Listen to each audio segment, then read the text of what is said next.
Good evening, everyone. I thought that before we start, I would just give you a little explanation as to why we're here.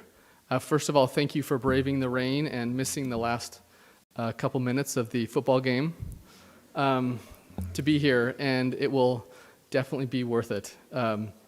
We have three main objectives as a stake this year, and those are to deepen our commitment to our covenants, to help gather Israel, and to help support the rising generation. And we all have different roles in helping support the rising generation. There are parents, there are grandparents, there are aunts and uncles, there are youth leaders and primary teachers. But every adult in this stake, in one form or another, has a God-given responsibility to help support these wonderful children and youth that are entrusted to our care. And so it brings my heart joy to see all of you here tonight so that we can learn how to do that better. We've counseled together as a stake council about what we see as the most pressing concerns with the youth, and those are, I'm not going to get them all, helping strengthen emotional health and resilience, helping them prepare for the temple, helping them prepare for missions, helping them develop a healthy relationship with media, social media, video games, and avoiding pornography, helping them with their difficult questions about the gospel. And I think I'm leaving one off, but you get the point. So we're going to do one of these every other month, and the goal is for them to be interactive, that Sister Murray will have a short presentation, and then we're hoping this can be very, back and forth, so that it's a workshop to help you with your challenges and questions and concerns, rather than just a lecture. So we feel very strongly and and just feel inspired to put on this series of workshops this year, and can promise that if you'll come to them with a prayer in your heart and open to the inspiration of the Holy Ghost, that we can all do a better job this year in our responsibility to support the rising generation. I say that in the name of Jesus Christ. Amen.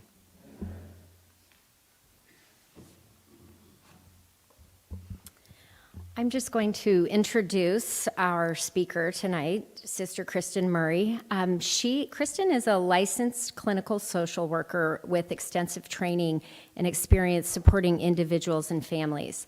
She received a master's degree in social work from the University of Utah, where she specialized her education and training in the clinical field of social work.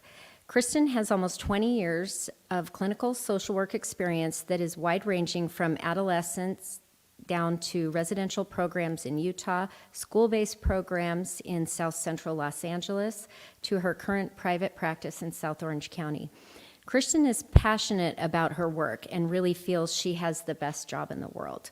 She feels blessed and thankful that her professional work has matched up with her church service, where she has served the youth of the church, again, for almost 20 years. She and her husband have 2 kids, and they love any chance to be out in the world exploring nature and different cultures. She has more sand in her car than one should, but she knows that the more sand in her car, the happier her heart. And if to know Kristen is to love her, I've known her over the years in serving with the youth, and I know she's had a great impact on so many of the youth, both in our stake and in the neighboring stakes. And like I said, to know her is to love her. As President Evanson said, she's going to give a presentation, and then we're going to have a Q&A session, and we hope that you'll all feel like this is a safe space to talk about anything that you feel prompted to ask her about. But if you would feel more comfortable asking your question privately, I'm going to read you, so text it down in case you are inclined, President Evanson's cell phone number, so you can text any questions that you might not want to say out loud. So his number is 213-220-6477. I should have made a sign. That's like me. I normally would be doing something like that. I should have thought of that in advance. But again, we can repeat that if we get to that point. But if you feel prompted to and you don't feel like asking it to the group, feel free to text that to him as well. And we'll turn the time over to Kristen. I currently have more boa feathers in my car than sand because I took my daughter to Harry Styles the other night. So today, as I was going to church, I was like, well, this is a little bit of a disaster. It's like sand mixed with all different colors of boa feathers. So maybe we'll go clean that out this week. Like President Evanson said, I think it's really important to remember that we all play a role in supporting our youth. Anytime I'm speaking about the youth, I'm thinking about it not just in terms of parenting, but in terms of all the roles that we play. And so whatever position you're in right now in your life, I hope that you can take something to heart this evening and use it and apply it as you support the youth around you. I always remind people I come in peace when I talk about supporting the youth. I feel like sometimes people think that, am I just telling us everything we're doing wrong? No. But I myself edit as well what I'm doing, and so hopefully you can take these things and just make some edits this evening, but I'm in no way telling everybody that you're doing a horrible job. I believe that everybody's trying their best. I always say to people that the kids are trying their best. I know you may not believe that sometimes, but I don't think they're purposely waking up to disappoint you, and I don't think parents are waking up to disappoint their kids either. So just know that. Just take this in and kind of see what principles you think you can apply, that I talk about tonight. I want to ask you all to kind of think in your mind, if you were to think about important buildings that exist in the world, maybe you think about famous cities, and you think about the structures that you want to go see, what might come to your mind? If I said New York City, what do you think you want to go visit? Empire State Building, right? That's right. If you go to Paris, what do you kind of want to see? The Eiffel Tower. Okay, so I could go down the list and kind of name different cities, and you could kind of give me the famous buildings that you would want to go see. I like these buildings, too. I've been in some pretty impressive, beautiful places in my life. However, if you asked me what my most favorite place I've ever entered throughout my travels, it would be that it's the Ellis Island Immigration Station building. If you've ever been there, it's actually only a 3-story building. It's not maybe as impressive as the other places. I don't even think it makes it on a postcard of the New York City skyline or impressive places to visit necessarily. However, interestingly enough, it actually, I think, gets about like 500,000 more visitors a year than the Empire State Building, which makes me pretty happy, and I guess it works to my point. I actually just found that out on the way here. I called my husband. I was like, wait, will you look this up for me? So I love that building. I stand in it, and I really can't go to New York City without visiting it. Like I said, it's only 3 stories, but there's something about those domed buildings or the domed ceiling that really gets me, and I think about the hopes and dreams that people felt when they were in there. So I use this analogy to, I guess, introduce the concept for tonight. It's called the scaffold effect, scaffold parenting. There's a book that is really good to actually read that I'm going to kind of go through this evening about these principles. Scaffold parenting, when it first came out, it was called the scaffold effect, but now it's out at the similar title, scaffold parenting. And the idea of this is thinking about our children as buildings. And sometimes, actually often, I think especially in our area, we have a tendency to think about our children and wanting them to be like the Empire State Building. Tall, fancy, twinkly lights, impressive, right, when you look at it. However, like I found out tonight, even those like more modest buildings can actually bring in more visitors and can be appreciated by all. If you kind of take a moment tonight to think about what your children are, if you thought of them as a building, you might be surprised of what you might find of how you would identify them. I know for me, I identify my 2 children very differently. I have one child who is most certainly an Empire State Building type of kid. They are constantly looking to add more levels. They like the twinkly lights. They're excited. I think they like literally eat goals for breakfast, lunch, and dinner on their own. And they enjoy it, right? I have another kid who I think is probably more like a library. They're steady. They like visitors, but they like them to be pretty quiet, calm, chill. They don't want the lights on, and they don't want it very noisy. But they're filled with information and knowledge, and equally as impressive and exciting in my life. I also parent them differently, and this is what I want you guys to be thinking about this evening. How do you parent or interact with your kids differently based on the type of building they are? Not the building you're trying to turn them into, but the building that they are. For me, the tall, bright, shiny building, I am actually looking for lighthearted fun for them to engage in because they want to go crush all the goals all day long, which is fine. That makes them happy. But I'm more looking for like, hey, let's do some like fun stuff, right? Some chill things that kind of gives them some mellow in their life. The other kid, right, who's the library building, I'm trying to help them become a little bit more comfortable with noise, maybe some attention, right? And to appreciate the knowledge that they have and who they might share it with and welcome in visitors maybe a little bit more. So be thinking about that. What kind of buildings are your kids? Because what I'm going to be talking about is what is the scaffolding that you want to provide for these kids, being the building that they are. The most important thing to remember about this concept is that you're actually not looking to build the building. The child is the building. They already came to us as the building that they're going to be. Our job is just to provide them the support around the structure that they are. If we know about scaffolding, right, especially if you've been to like big cities, you see that scaffolding sometimes comes up and then sometimes comes down, right? And so as we're working on our interactions with these youth, we want to remember too that there might be times where they need more scaffolding, more supports, and then there's times for us to kind of take that scaffolding down as well. So I'm going to try to, like he said, short. This is tricky for me, guys. Short is always a little hard, but I'm going to try to do this, okay? So buckle up and let's go. So if you were to look at this book, right, like which I said, you actually should read and get. I don't tell people to read many books, actually, because I think it can get really confusing, but this is actually one that's fantastic. There are 10 main points in terms of the scaffold effect that we want to provide for our children. So I'm going to briefly go over those, and then as I'm talking about this, if you have some questions about how to apply this to your children or the children that you're supporting and serving, please ask me, and then that's when we can really see how these concepts really make sense in real time. So the first thing that we want to do is to secure ourselves. And what that means is we want to be aware of like our self-care and our needs. We also want to manage our own insecurities, triggers, and know our own emotional sensitivities. And then to also assess what our strengths are in supporting the children around us and also our weaknesses. You know, I think about this in my home, my husband and I, we say to each other, we pay different bills. Meaning, I actually don't pay the bills. He pays the bills. He pays attention to it. He looks at all the finances. He does that kind of stuff. I pay different kind of bills. I'm looking at managing emotional needs, right? Supporting them with certain things like that, having some of the tough conversations. He likes to look at those bills with me sometimes, but that is sometimes more my strength that I do.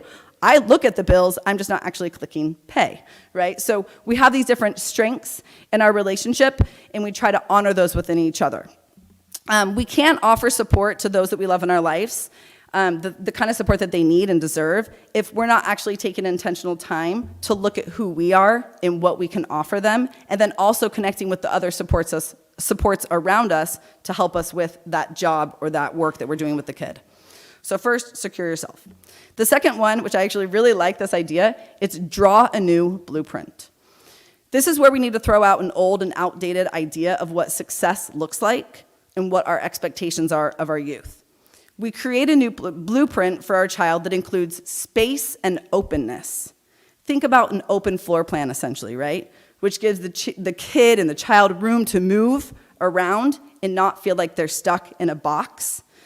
When we do this with our kids, it actually provides them more opportunity to feel successful because we're creating a blueprint that's accurate. We're making accurate measurements, right? We're looking at what is the expectation of the timeline of this project. We're not overshooting, right? So then we feel upset that we didn't make the goal in time. We're actually not just us feeling upset, but then them feeling upset that they didn't make the goal. So we want to be really accurate of also, like I said, when we're assessing our assets and deficits, we're assessing their assets and deficits.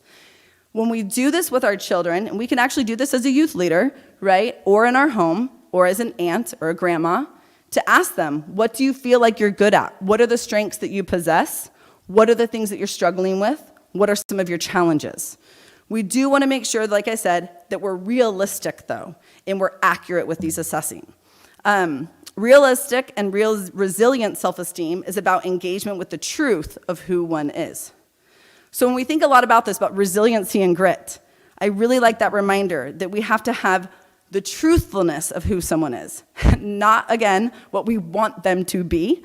If you've ever had any relationship disputes, maybe with people that you love, sometimes you will notice that those frustrating moments come from the fact that you are hoping that they are somebody different, rather than the person that they are. We can't avoid the truthfulness of who our children are.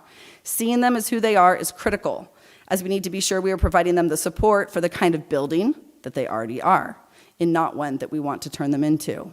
When we create an accurate blueprint with our children, engaging them in the process, they will also feel more success, and we will feel less frustration. The third part, which I really enjoy doing in my life, it feels a little bit, I don't know, like lighthearted. It's laying a solid foundation with our kids. Focus first on the relationship between you, the adult, and the kid. I remember a few years ago talking to someone and they were like, I just can't connect. This was actually in a church youth service setting. They're like, I just can't connect with the kid. Like, I don't know what they're doing, but like they won't connect with me. And they were really frustrated and they most certainly thought that this was the kid's fault, right? I could be wrong, but my belief is it's always our responsibility to figure out how to connect with the kid. Maybe it's because of my therapeutic experience, right, that says if I'm not connecting with someone and I'm not feeling that relationship with them, it's actually on me as a therapist to learn how to connect with them, right? So laying a solid foundation, we need to remember that we have to be looking at ourselves. How can I feel like I'm connecting to them and looking at what our child needs? Part of this is so important. Again, it's engaging them in that process and asking them, what do you need from me? I think about the story from my mom when she was raising us. My mom is actually also a private clinician, has always been. And she was just like me, balancing life, working outside the home and in the schools and all these things with us, her kids. And she was stressing out because she wanted to do something in my brother's classroom for like the PTA of sorts. And he was like, Mom, I don't need you to be my room mom. And she was like, thank you. Like, I'm so happy. Like, you don't need that from me. She was assuming that this was his need. This was not his need, right? So I think checking in with our kids is, what do you need from me? What would this look like if you felt supported from me? That also helps us hit the target more and makes us feel like we're being successful as parents. As we also lay a solid foundation with our kids, we need to practice being present. So often, right, adults will talk to these kids about be in the moment, be present. And I just say, how are you doing with that, right? Are you also making sure that you're available for your kids when you're with them? Or are you walking in the house, asking them what's going on, what homework they have on your way to a different room, right? They want to feel that you're with them, not in just those quick moments to check up on them and see what they have to do and what has to get done. Sometimes the youth will tell me that they feel like they're just like this project being micromanaged by their parents, and they're not actually connecting with their parents. So we want to be looking at those, like, how can we connect to our kids in these really present ways?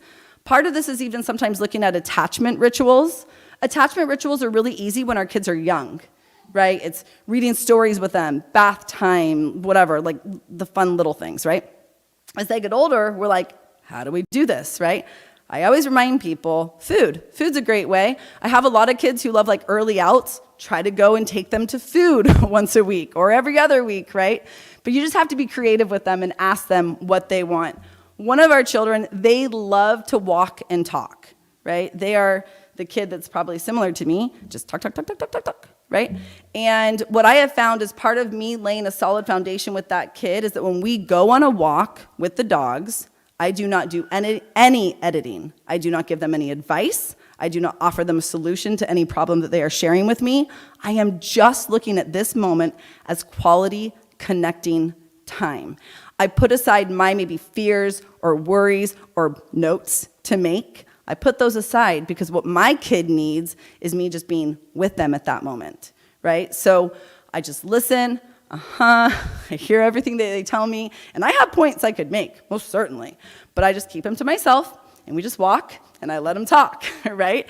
And what I find is that they look forward to this, and they legitimately ask me, hey, when are we going to walk with the dog? And I'm like, yes, like that's what we're going for, right? Is figuring out what is it that our kid would want to connect with us that feels like quality time, where they don't feel like we're going to give them a list at the end of it.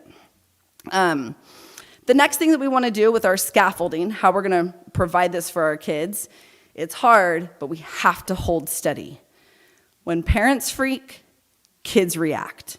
Now, I understand, it's scary, right? And when our kids are younger, we're worried about scrapes and owies and broken arms and things like that. And as they get older, the worries and concerns that we have grow. I do understand, and I'm never going to invalidate that existence, right? But when our kids see us emotionally reacting with them, I will tell you, they feel like you have zero confidence in them, right? We want our youth to feel like we have confidence in them. I see this actually a lot connected in a spiritual way with the atonement, right? It's like, we don't want them to make mistakes, but we want them to understand that the atonement exists. And they're like, what do you really want from me, guys? Like, I don't understand, right? So they want to feel confident in themselves, and they want to feel that we have confidence in them. So we have to really practice on keeping our emotions calm. And when we do that whole part of assessing ourselves, it's assessing what are our own insecurities, what are the things that maybe we would respond to, right, that they're interacting with, but not placing what our feelings are onto them. One of the suggestions that I think about this is to monitor if you ever think to yourself, well, if I were them, I would fill in the blank. Anytime we do that, whether that be in our friendships, right, we say, well, if I were them, I would do this, we're actually now placing judgment on what the other person is experiencing and how they're responding. And it actually creates disconnection. It makes us grow further apart. It doesn't really matter because we're not them. They are them. Siri didn't understand that. Siri was like, I don't understand. Can you explain that again? So we want to create connection with our kids, right? And the people that we're supporting. So we don't want to be like, well, if I were you, I would do this. We want to ask questions more like, how do you feel like you want to respond to that? What do you think would be helpful for you before you make a decision, rather than jumping in right away off of what we're worried about or what we're fearful about. Be careful to not make assumptions about what their feelings are. We want them to also see for us. I always say to people, like, adults have feelings, right? I'm a therapist. I have feelings. Like, people are like, you do? Yeah, of course, right? I have feelings, and I experience them. And our kids need to see that we actually have emotions. It's okay for them to see emotions. I know there's, like, some parenting stuff out there that's like, don't let your kids ever see that you have emotions. I think that's bogus and wild, because that's actually creating like a false like perception of reality, right? We all have emotions. We want our kids to see that we have emotions, we know how to take care of them, and then we know how to respond because of those emotions. They're watching us. I know you might be thinking, no, my kids are not paying attention. They are paying attention. Nothing really like gets past them. They're observing and they're making connections all the time, right? So be checking in with them about what their emotions are about things and what their needs are, and don't respond to their stresses as if it's you. The other thing that's really important, this is number 5, stay on their level. I find this one to actually be a really fun one for me therapeutically. I get to find out their language. What's their lingo? What are they interested in? They teach me everything. They teach me everything about the internet, how to use my phone. I'm turning into my mother where I don't know how to do cool things on my phone. Like, they know how to do everything. They understand everything, right? So we have to practice staying on their level. It's really hard. I think when I look at how the world is, and I actually love the world. I'm not like a doomsday person about the world. I think it's beautiful. But I think that they're in this world that really is kind of forcing them to grow up early. And I actually think that that's okay, except we need to remember that they're actually not us, right? So we want them to still be a kid. We want them to see that we're recognizing who they are at the age that they are, and we're not trying to force them to be something different, right? I was actually just teaching a lesson today about our testimonies and staying committed to the gospel, and I thought, there's no way, like, I did not have the knowledge that I have today when I was 14. Right? And that must be feeling really stressful for these kids when we're like, you have to know all of these things right now. They're like, I don't. So what does that mean about me? And that's really stressful, right? So we want them to understand that the knowledge that they have at the ages that they are, I always say, this is their first time being 14, their first time being 16, their first time, all this kind of stuff. We want them to know that we're going to meet them where they are at in their growing process, rather forcing them to be somewhere where we are, which is like decades more experience than them. Right? It's a little unfair. So yes, they're growing up, they're maturing, they're learning things at earlier ages, but we still need to meet them where they are and stay where they are. Part of this is also really showing massive interest in the things that our kids care about. And I think this is actually a really beautiful one to do, especially if you're a leader or a coach or an aunt, grandma, all these things, right? Different than just parents, is showing them that you're remembering what they're doing, what they love, what they're good at, like the games that they're having each week, right? I know that meant a lot to me when I was a youth, and I see it mean a lot to my kids too when people remember, like, hey, I remember that you had this thing at school. How did that go? That also shows them that we're paying attention to them, which they actually do like attention, right? So the 6th one is to empower growth. Failure is a given. Teach them the importance of learning by trying. Any choice is an opportunity to learn. If there is no discussion after attempts, then we are missing what trying is about. And I think when we talk about this, we have to remember that we actually need to talk with our children about their tries if they make the goal and also if they don't make the goal, right? What helped you be successful after they've met the thing that they wanted to?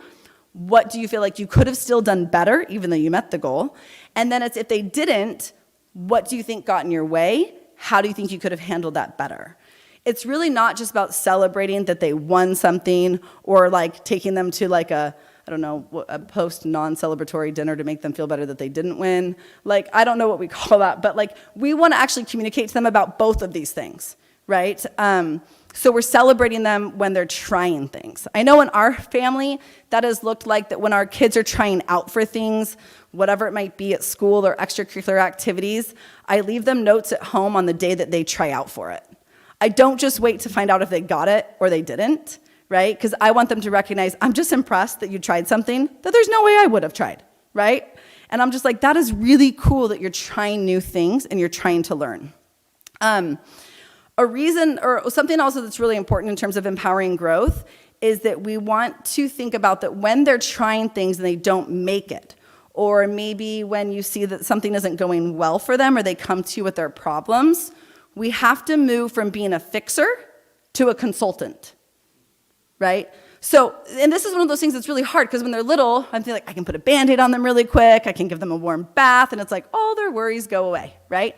As they get older, it's not like that, but we're still trying to fix them, right? It's almost like, I feel this in my own life, actually all the time, you guys, I'm being honest.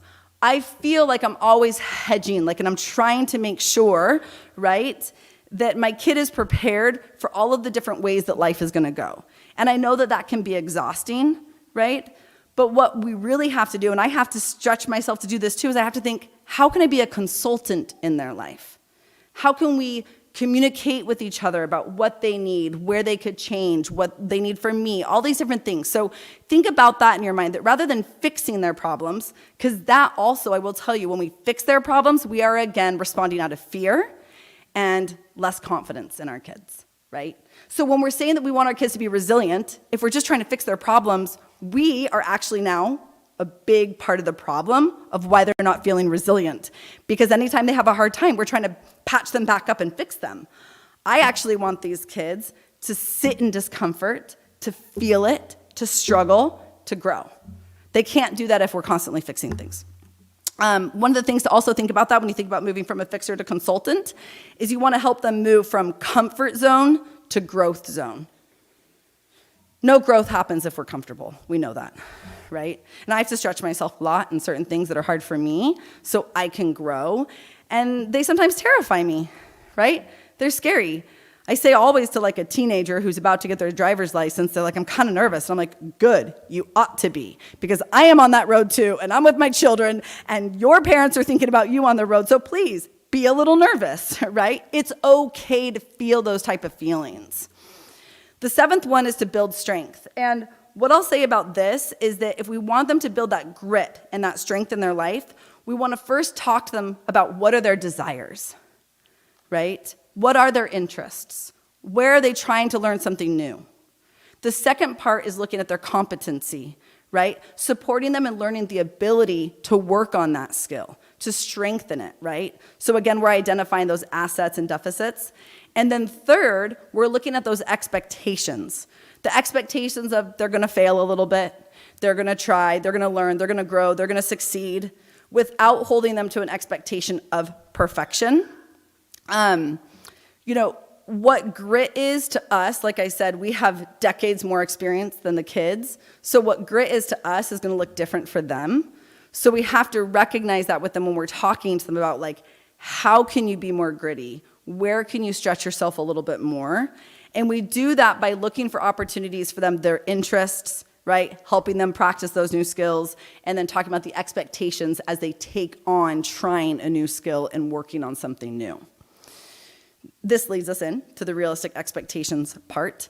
It's like the quality control section, right? Where you're like checking in on things. You're like, what are the expectations of this? We check in with them. Are we keeping up with like what their assets and deficits are? Are we reevaluating those with our kids? I actually think that this is what's great about the 4 goals of the youth program, right? I know a lot of people have been talking about it just because it's like the beginning of the new year, but this is something to be constantly reassessing with our kids, right? Where do you think you're growing? Where do you think you're struggling? And the thing that's really interesting is that a kid can grow in one area, and then we can be like, we're done, good, awesome. I'm like, absolutely not. Like, in 2 years, they might need a refresher course, right? Or they're developing it, they're at a new age, they're like experiencing new things, and so they need to actually increase their ability at that area that they once maybe felt like they checked off the list. Also making sure that here that we're talking to our kids about sharing with us how they are feeling. This is tricky, I know, because feeling words are like touchy and they make us feel vulnerable, and maybe we don't have the right language with them. But this is where we can also model to them those things. And this is why I don't believe in that idea that parents should never show their kids their feelings, because I want them to learn what these words are for their feelings. I want them to see us use them around them. One of our kids has this awesome teacher this year, and we were having a meeting with this teacher the other day. And he was so awesome by sharing with our kid the experience they had in their family growing up of wanting to be a peacemaker. This kid of mine gets really overwhelmed when their friends are fighting at school, right? And it's just like really overwhelming to them. And they're like, why can't everybody sing Kumbaya? And I'm like, that's a tough lesson there. I don't know. But he's working on it, right? And the teacher was really vulnerable and just said, I remember feeling that way too, right? And I remember feeling overwhelmed. And I was so thankful that the teacher used the emotional vocabulary with my child too in the classroom to see that this is okay to talk about these things. So in our home, sharing with our kids when we are feeling overwhelmed or if we're having a hard day, they can hear some of that. No, we don't place our issues onto our kids and tell them to now be our fixer or even our consultant, right? But we can let them know what we're doing to work through our experiences and our feelings, right? And share a little bit with them. Another part with this, the realistic expectations, it's always making sure that we're praising the good. This does not mean that we avoid the not so good. There's also some errors out in the world too, like only praise the good. And I'm like, that is not behavior modification, right? You want both. We communicate about what's not going well, and we also make sure we praise not the winning goal. We praise the fact that they hustled down the field, right? So even just think about that when you go home. When I'm talking to kids, I ask them, how was your soccer game or your basketball game? They'll say, oh man, we didn't win.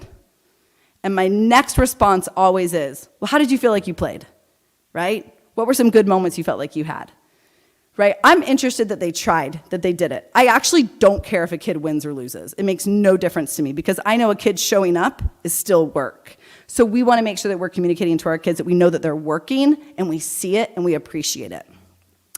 The 9th one, which I also love, is support them unconditionally. In the book, if you guys were to get it, it says this: try to not change the kid's condo into a whimsical Victorian building. And I like that reminder, right? Because I think that in order to support them unconditionally, it means that we have to accept the building they are and put the supports around them that building needs and not try to remodel them into something different. We accept them for who they are, we see their assets and deficits, and we put that scaffolding up at times, and sometimes we take it down. The thing that we have to remember is we don't want our kids to feel trapped. If you've ever felt trapped in your life, whether it be in an unhealthy relationship or maybe in an elevator or I don't really know, in a line at Disneyland, right? You know that it feels really uncomfortable to feel trapped. And in fact, if people feel trapped, they feel really overwhelmed, they feel helpless, and then they also feel the urge to fight. We don't want our kids to feel like they need to fight us, right? We want them to know that we're like actually on their team, right? And we're supporting them. And so we do need to be looking at how we can be showing them that we are supporting them really unconditionally, right? And this will get tricky, I know, sometimes because we'll see them maybe not perform to the level of ability that we believe that they're capable of. So we could use an example of such like maybe a kid fails a test, and sometimes we might get really frustrated about that. Well, if the kid wasn't studying all week, right, and they were slacking, and they weren't working on it, I can understand why we'd be like, hey, hold on, buddy, like, you actually didn't try. So we're not actually upset that they got the F, it's upset that there was no trying prior. If you see a kid, though, who's trying, and they're putting in the effort, and you see them making time, and they're being dedicated, and they don't get the grade that's an A, can you still be proud of them? Right? That's what's really important, is that we say, I can be proud of you because I know you tried, rather than I can be proud of you because you got the score, right? And when we're supporting them unconditionally, we want to make sure that we're paying attention to that maybe gap that might exist from the expectations and the reality, right, with them. The last one would be to make sure that we're constantly looking to repair and minimize the cracks, right? So where does repair need to happen? When I was teaching this lesson today to the youth, and I was thinking about like relationships. I was actually thinking about it in relationships with like our heavenly parents and our Savior. But if we look at the studies of what 3 words matter the most in a relationship, does anybody know what they are? The most important 3 words in any healthy relationship? This is good. You guys will all go home and practice this. I am sorry. Right? It's good. Good ones, right? When we use the words, I am sorry, with our children, the worry that most adults have is that now our child won't respect us, right? Because we're like admitting our faults. It's completely opposite of that. Our kid now sees us as human, which we also see them as, or we need to see them as, right? Which means we're going to make mistakes. It's not about the mistakes being made. It's about what do we do after the mistake occurs. So when we want to repair our relationships with our children, I am sorry, right? It could be with actually anybody. We practice those 3 words, right? I am sorry, and then they said the next set would be thank you, right? So I am sorry and thank you. And even if you just made that change this week in your interactions with your kids, then that's great, right? Doing all 10 things like every single day is going to be pretty hard, right? So I'm not actually telling you that you need to do that. It's just assessing where you need to do more. Maybe you recognize you need to work on the foundation with your kid. You need to figure out that quality time with your kid. Maybe you're recognizing, hey, I need to have like a better thorough assessment of what they think their assets and deficits are. And maybe before I start telling them what they did wrong next time, I'm just going to say, hey, where do you feel like you could have done better? Language is really important. I study language all day long, right, in my profession. So I try to be pretty aware of it. And you can see that that's really different. Like, hey, what did you do wrong versus where do you feel like you could have done better?